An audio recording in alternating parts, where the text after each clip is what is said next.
Welcome to the Unitarian Church of Los Alamos and this video worship service for Sunday, October 11th, 2020. As Unitarian Universalists, we affirm and promote the inherent worth and dignity of all people and gather together in a free and responsible search for truth and meaning. Whoever you are, whomever you love, wherever you are in this moment, wherever you are on your life's journey, you are welcome here as part of our community. I'd like to extend a special welcome to those of you who are coming to our community for the first time through these video worships. I invite you to sign our virtual guest book and connect with us on our Facebook page and through our announcements email list. The links to get involved with all of that are found on the service notes below. And now I invite you to prepare yourselves for our worship. Center yourself and feel yourself grounded. Close all of the tabs on your browser and in your mind. Breathe deeply in and out, and let us begin.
Fire consumes and casts a bright light.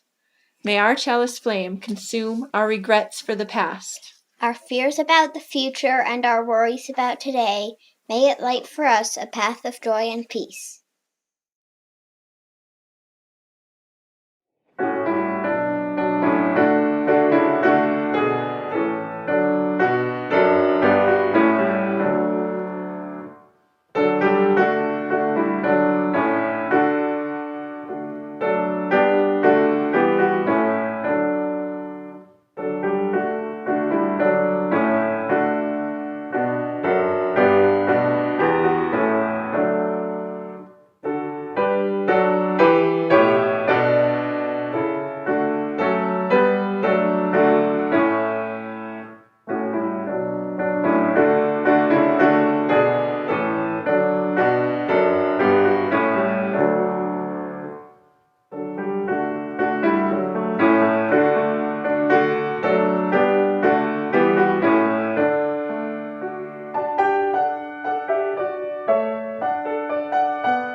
I invite you to join me in speaking the words of our affirmation.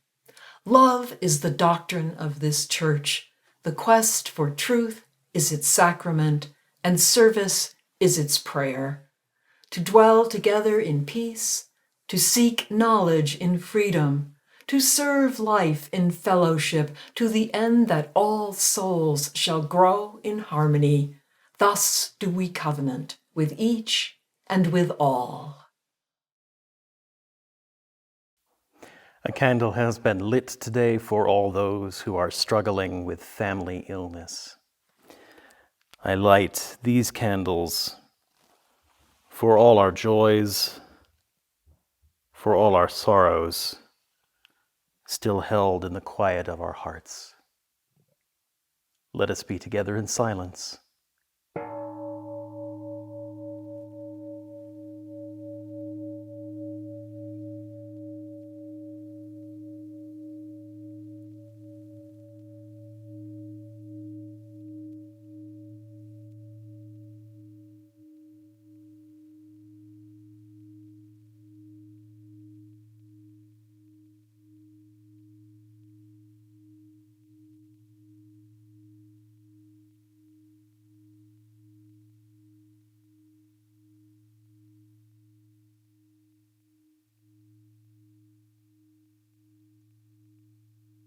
Please join with me now in a spirit of prayer and reflection.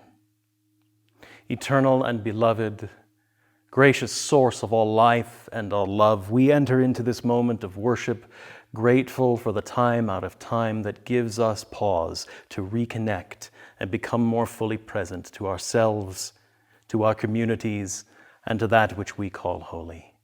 May our joys be celebrated together, our wounds be healed together, our hearts be open together. Spirit of life, we know there are as many perspectives and experiences of living here in our community as there are people. Spirit of love, please guide us gently into appreciating and listening. Assist us to honor that in conversation we can see the gift of a collective. Show us how we can find this understanding by learning to speak one another's languages so that we might hand in hand go deeper into our beliefs through a personal, communal, and perpetual evolution. Breath of life, give us the patience to live into this faith of community, the curiosity to ask loving questions of each other, and allow us to always be deepening our spiritual awareness of the worlds within and without. Inspiration that is this life, please feel our profound gratitude for the comings and goings, the beginnings and endings through which we have been granted the opportunity to reflect with openness, both upon what is within our experience and that which is outside. All this we pray in the names of those known and unknown, present and absent, remembered and forgotten, in the names of all the helpers of humankind. Amen.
The Great Kapok Tree.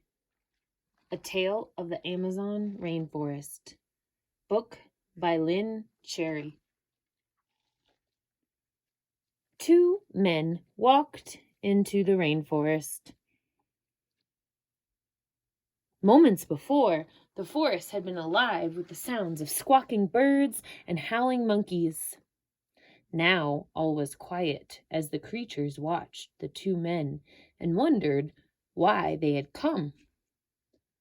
The larger man stopped and pointed to the great kapok tree. Then that man left.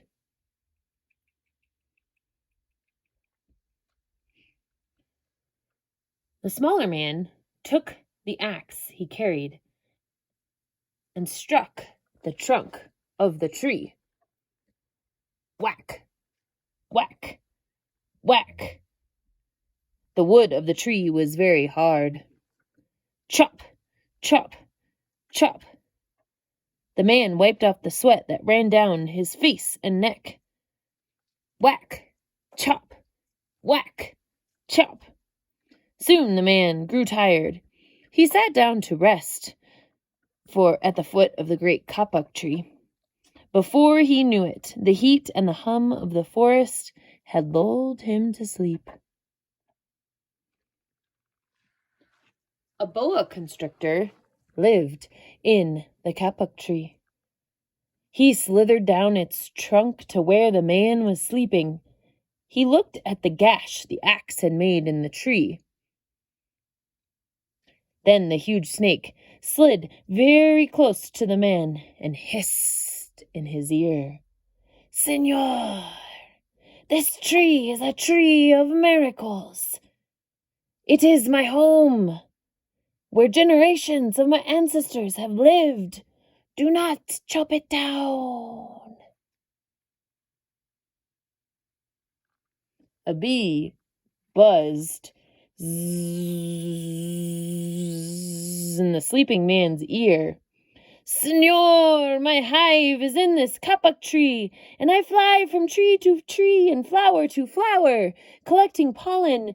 In this way, I pollinate the trees and flowers throughout the rainforest. You see, all living things depend upon one another." Bzzz.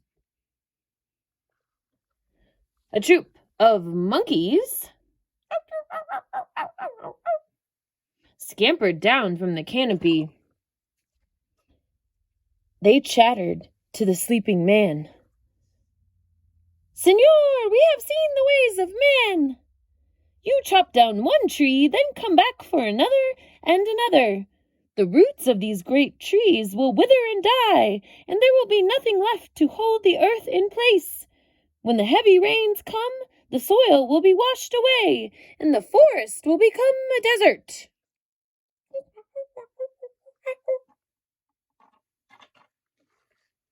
A toucan and a macaw flew down from the canopy. "Senor," squawked the toucan, "you must not cut down this tree. We have flown over the rainforest and seen what happens once you begin to chop down the trees. Many people settle on the land. They set fires to clear the underbrush, and soon the forest disappears. Where once there was life and beauty, only black and smoldering ruins remain." A bright and small tree frog crawled along the edge of a leaf. In a squeaky voice, he piped in the man's ear. "Senor, a ruined rainforest means ruined lives. Many ruined lives. You will leave many of us homeless if you chop down this great kapok tree." A jaguar had been sleeping along the branch in the middle of the tree. Because his spotted coat blended into the dappled light and shadows of the understory, no one had noticed him. Now he leapt down and padded silently over to the sleeping man. He growled in his ear, "Senor, the kapok tree is home to many birds and animals. If you cut it down, where will I find my dinner? 4 tree porcupines swung down from branch to branch and whispered to the man, Senor, do you know what we animals need in order to live? Oxygen. And Senor, do you know what trees produce? Oxygen.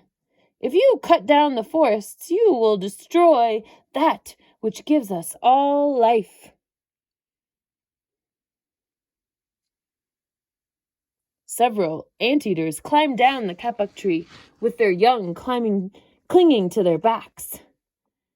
The unstriped anteater said to the sleeping man, Senor, you are chopping down this tree with no thought for the future, and surely you know that what happens tomorrow depends upon what you do today. The big man tells you to chop down a beautiful tree. He does not think of his own children, who tomorrow must live in a world without trees. A 3-toed sloth had begun climbing down from the canopy when the men first appeared. Only now did she reach the ground. Plodding ever so slowly over to the sleeping man, she spoke in her deep and lazy voice. Senor, how much is beauty worth? Can you live without it? If you destroy the beauty of the rainforest, on what would you feast your eyes? A child from the Yanomamo tribe who lived in the rainforest knelt over to the sleeping man. He murmured in his ear, Senor, when you awake, please look upon all with new eyes.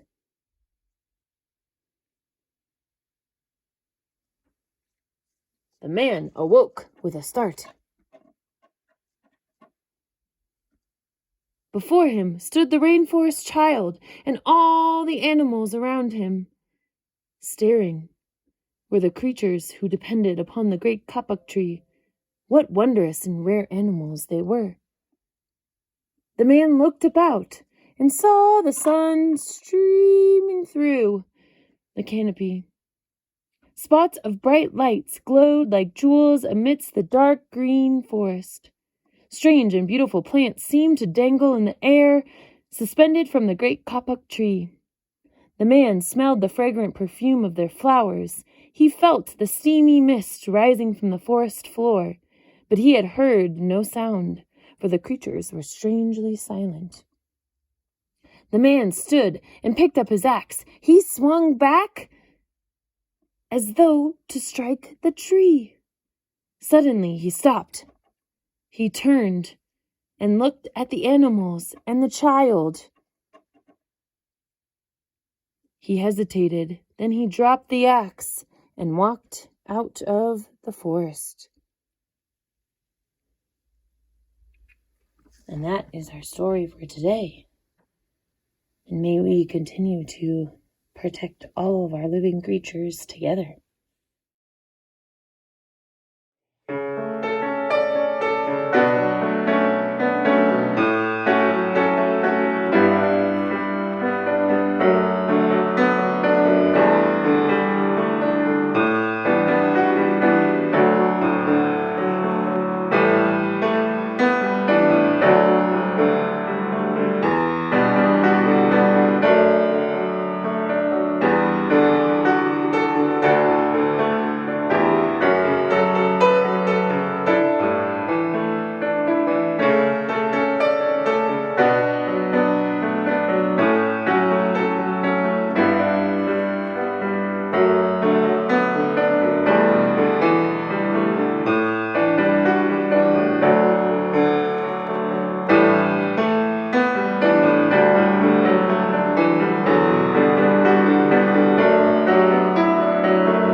Our reading this morning comes to us from the book Kitchen Table Wisdom by Rachel Naomi Remen. I suspect that the most basic and powerful way to connect to another person is to listen. Just listen. Perhaps the most important thing we ever give each other is our attention, and especially if it's given from the heart. When people are talking, there's no need to do anything but receive them. Just take them in. Listen to what they're saying. Care about it. Most times, caring about it is even more important than understanding it. Most of us don't value ourselves or love enough to know this. It has taken me a long time to believe in the power of simply saying, "I'm so sorry," when someone is in pain, and meaning it. One of my patients told me that when she tried to tell her story, people often interrupted her to tell her that they once had something just like that happen to them. Subtly, her pain became a story about themselves. Eventually, she stopped talking to most people. It was just too lonely. We connect through listening. When we interrupt what someone is saying to let them know that we understand, we move the focus of attention to ourselves. When we listen, they know we care. I have even learned to respond to someone crying by just listening. In the old days, I used to reach for the tissues until I realized that passing a person a tissue may be just another way to shut them down, to take them out of their experience of sadness and grief. Now I just listen. When they have cried all they need to cry, they find me there with them. The simple thing has not been that easy to learn. It certainly went against everything I had been taught since I was very young. I thought people listened only because they were too timid to speak or did not know the answer. A loving silence often has far more power to heal and to connect than the most well-intentioned words.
I find myself really connecting with Rachel Naomi Remen's reading this morning. That struggle of feeling the need to insert myself into a conversation without really listening deeply first, out of some weird, bizarre fear of appearing like I might be uncaring or unengaged or uninformed if I'm not ready right there with a response. But that really is how so much conversation works between us human beings. So much conversation we engage in from day to day is merely transactional. A formula, you talk, I talk, you talk, I talk, over and over again, and there might not be any real moment of connection in that. And we fear the quiet that might ensue if we're really paying attention. So we're listening to respond, listening for the details we can talk back to, or we're listening to present a rebuttal to someone's argument, or we're listening so that we might rebuke, hearing the things that we want to hear as wrong, so we can hold ourselves over and above another. Or maybe we are listening simply so that we can categorize someone, put them into one of our preconceived boxes so that we can know who they are or make a guess about it. Or we are listening to compare and contrast our own life to someone else and decide if it is better than or worse than somehow. In all of these conversational transactions, the other person becomes merely a means to our own end. We impose our own reality on a person, impose our reality over and above another's. It's just how we've been trained to be with one another. I find myself really identifying with Raymond's struggle to not do that, to back off and truly, deeply listen to another. It is phenomenally difficult to break away from that practice of wanting to be the focus in a conversation rather than just allowing the other person to just be themselves. My desire of late, my practice, as difficult as it is and as often as I fail at it, is shifting my practice of conversation from the transactional you talk, I talk, you talk, I talk, until I just respond, as rote. Shifting out of that transactional into something that is much more deeply relational. To communicate with someone in a way that I can experience the other. To communicate in such a way that I might have a chance to empathize with someone else's life. To communicate in such a way that I can see outside of my own limited self for a moment. To leave the confines of my own skull, if just for a moment, so that I might expand my awareness of my connection to all that is. But where does one begin in this practice? Journalist Les Black wrote in the journal The New Humanist about 10 years ago an essay that he titled The Listeners, about people who were particularly good at this deep and expansive form of listening. And he included in his examples the one-man Chicago institution of Studs Terkel. Studs was a journalist who interviewed celebrities and politicians and all sorts of famous people, but also made his work of interviewing common everyday people who might not ever make it into the news, and chronicled their lives as well. Black writes, he was an actor, writer, and cultural impresario, but Terkel's true gift was as an artful listener, and his show on Chicago's WFMT public radio station gave him both a platform to exercise his crafted forms of empathy and an audience eager to hear the fruit of his conversations. For an hour each weekday, Terkel interviewed one person or a group of people about their lives, live on radio, and the show ran for 45 years. Sociologist Howard Becker, himself closely connected to the city of Chicago, told me recently that when Studs Terkel really approved of a comment from one of his guests, he would pause for a few seconds and then simply say, "Yeah," as if he was appreciating Mahalia Jackson's voice or a musical phrase by Dizzy Gillespie.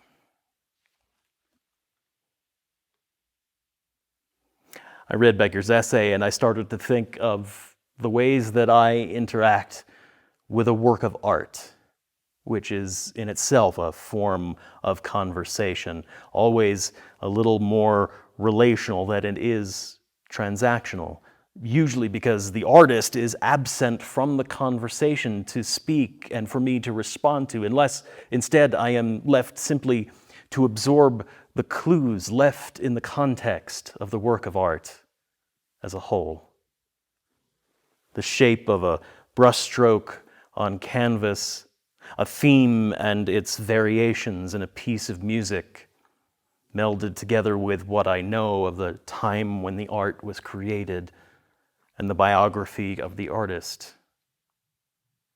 So often in the presence of great art, I find myself overwhelmed by the brief glimpse of someone else's whole self there in front of me, and the sense of a humbling gratitude that encounter instills in me. I find myself in the presence of great art, often left with no way else to respond but with that Studs Terkel-esque pause and a quiet, humbled, yeah. There is something both freeing and expansive to our own souls when we can approach something outside of ourselves with this sort of grateful acceptance and even reverence. Last week, talking about the conscience, I said that the admission of the other into our consciousness is the source of our conscience. Indeed, our call as religious people, as Unitarian Universalists in our faith, is to expand that sense of conscience constantly, which means admitting more and more of the other into our consciousness. But we are living right now, in this time, in this place, in this moment, where that sort of acceptance of the other is extremely difficult. We are shielded and guarded and reserved people. We are fearful of the strangers, no matter how we may try to protest, we are not. And so I wonder now, what if, rather than seeing the other as a means to our end, rather than seeing the other as a partner in some sort of transaction in which we are just angling for the better part of the deal, what if we approached one another as works of art? As someone to be absorbed and admitted into our consciousness, with nothing more than the goal of being humbled by a brief glimpse of the other's whole self. Studs Terkel's great gift as a conversationalist was his ability to make more than sufficient space for the other so that he could get himself to that moment of, yeah. This is where the practice of deep listening begins. This is where we begin to move away from our transactional conversations into an encounter that can be much more relational. It begins when we can get out of our own way so that the reality of the person in front of us has room to just be and has a chance to enter into our consciousness as it is, so we can meet others as they are and not merely as we would have them be. Building a relationship instead of a transaction. Until all that is left for us to do is to pause, astonished, and let out that humbled, grateful, yeah. May it be so.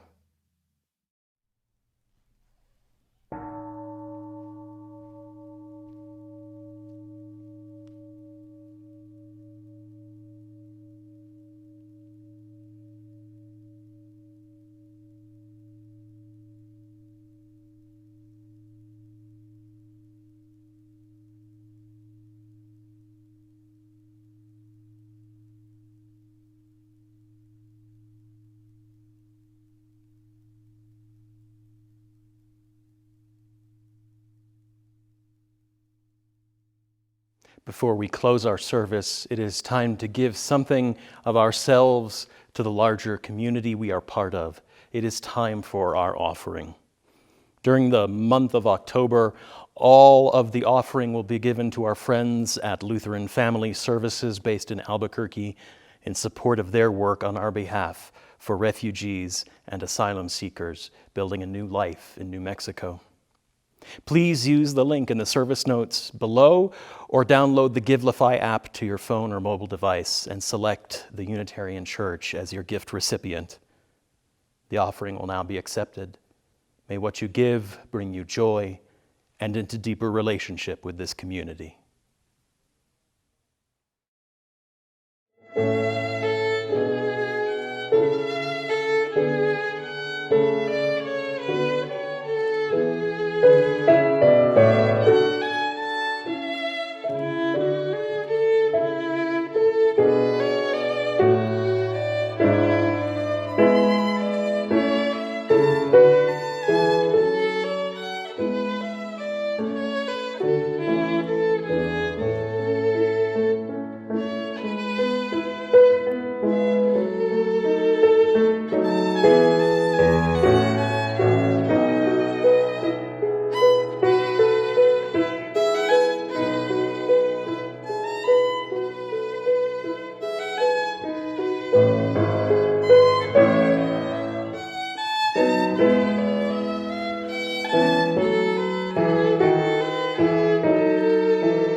Friends, may life bless us and keep us, the light of life shine upon us and out from within us and be gracious to us and bring us peace. For this is the day.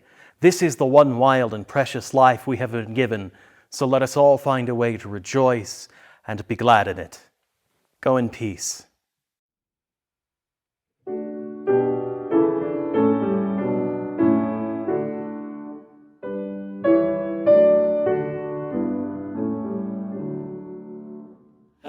As we